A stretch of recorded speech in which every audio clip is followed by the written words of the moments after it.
لله وكفى وسلام على عباده الذين اصطفى۔ جس طرح کے گزشتہ سبق میں عرض کیا گیا، کم و بیش ہم سب مصیبتوں میں گھیرے گئے۔ کیسے نکلے؟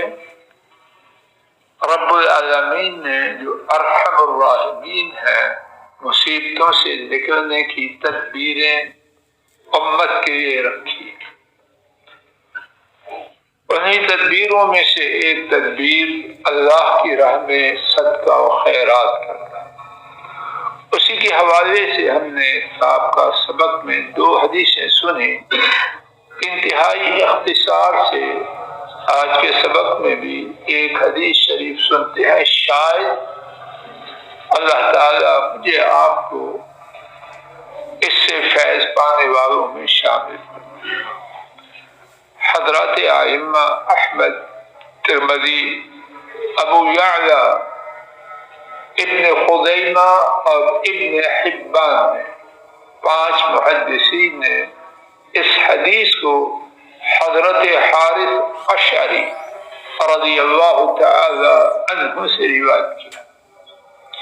ہمارے نبی کریم صلی اللہ علیہ وسلم نے ارشاد فرمایا، اللہ تعالی نے یحییٰ بن زکریا علیہ السلام کو 5 باتوں کا حکم دیا اور انہیں یہ ارشاد فرمایا، ان 5 باتوں پر عمل کرو اور اپنی قوم کو، بنو اسرائیل کو ان 5 باتوں پر عمل کرنے کا حکم دیا۔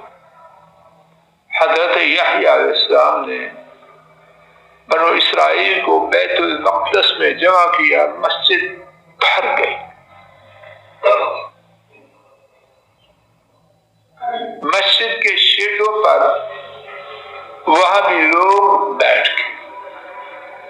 پھر ان سے فرمایا کہ اللہ تعالیٰ نے مجھے 5 باتوں کا حکم دیا کہ ان پر عمل کروں، اور تمہیں حکم دیا کہ ان 5 باتوں پر عمل کرو۔ ان 5 باتوں میں ایک بات جو ہمارے موضوع کے متعلق ہے، اور میں آپ خوب توجہ کریں، اللہ کرے کہ ہم کچھ لے کے جائیں۔ بیان فرمایا کہ اللہ تعالیٰ نے تمہیں صدقہ کا حکم دیا، اللہ کی راہ میں خرچ کرنے کا حکم دیا،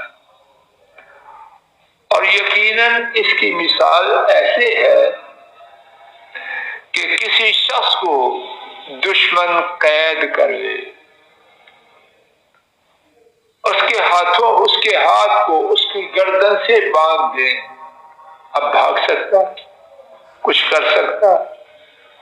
دشمن کی قید میں اور ہاتھ گردن سے بندھا ہوا۔ پھر انہوں نے اسے آگے کیا تاکہ اس کی گردن اس کے جسم سے جدا کر۔ اس شخص نے ان سے کہا، میں جو کچھ میرے پاس ہے تھوڑا بہت دے کے اپنے آپ کو تم سے چھڑانا چاہتا۔ انہوں نے موافقت کی، اس نے جو تھا وہ دیا اور بچ کے چلا گیا۔ یہ سودا اچھا ہے یا کھوٹا ہے؟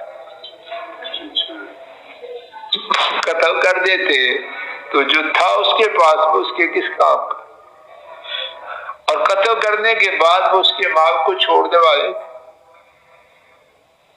اس کو اللہ نے سمجھ دی، اپنا مال جو کچھ تھا دیا اور جان چھڑا۔ تو کیا مقصد؟ یہی مثال ہے صدقہ کی۔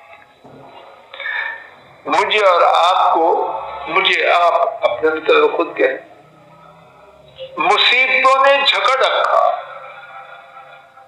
اگر سوچنا شروع کریں تو نیند ختم ہو جائے، اگر سنجیدگی سے سوچیں تو کسی سے بات کرنے کو جینا چاہیے.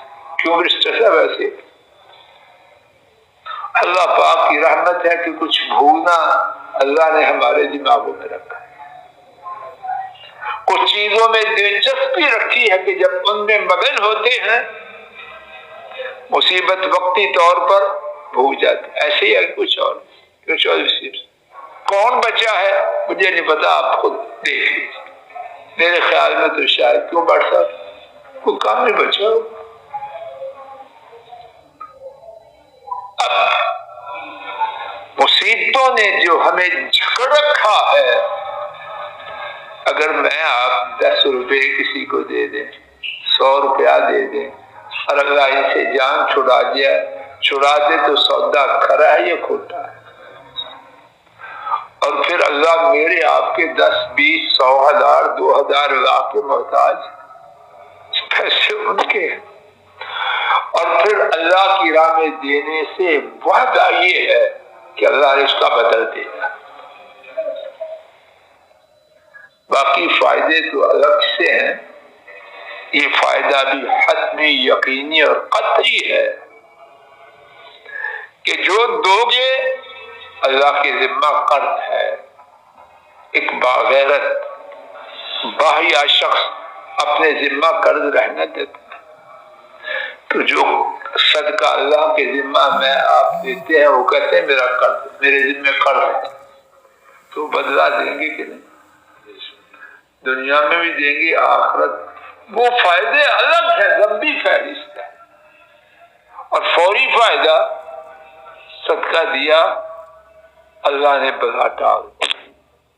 تو بات کا خلاصہ ہم میں سے ہر شخص یہ عزم کرے اپنی طاقت کے مطابق. اور گزشتہ سبق میں بھی عرض کیا کوئی پابندی نہیں کہ 5000 کا نوٹ ہو، 1 روپیہ. کئی 1 روپیہ دینے والے وہ 5000 روپیہ دینے والے سے اللہ کو زیادہ پایا جاتا ہے. جو دے سکتے. اور یہ بھی عرض کیا گیا کہ ضروری نوٹ ہی دیں، چائے کا کپ پلا دیں، ایک کھجور کا دانہ دے دیں، ایک قمیض دے دیں، شلوار دے دیں، نئی پرانی دے دیں، جوتی دے دیں. نہیں آسان ہے. اور وقت کی کوئی پابندی نہیں، جگہ کی کوئی پابندی نہیں. اللہ پاک نے اتنے فائدے والی چیز ان کا کرنا، بجلی کا بل جمع کراتے ہیں ٹائم ختم ہو کل آنا، اور کل سنڈے ہے تو پھر چھٹی.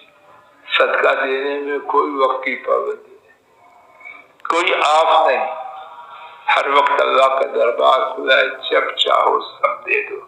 اللہ مجھے آپ کو سب مصیبتوں سے بچائے، سب مصیبتوں سے بچائے، سب مصیبتوں سے بچائے، اور زیادہ سے زیادہ صدقہ و خیرات کرنے والوں میں اپنی رحمت سے شامل فرمائے. آخر دعوانا الحمدللہ رب العالمین.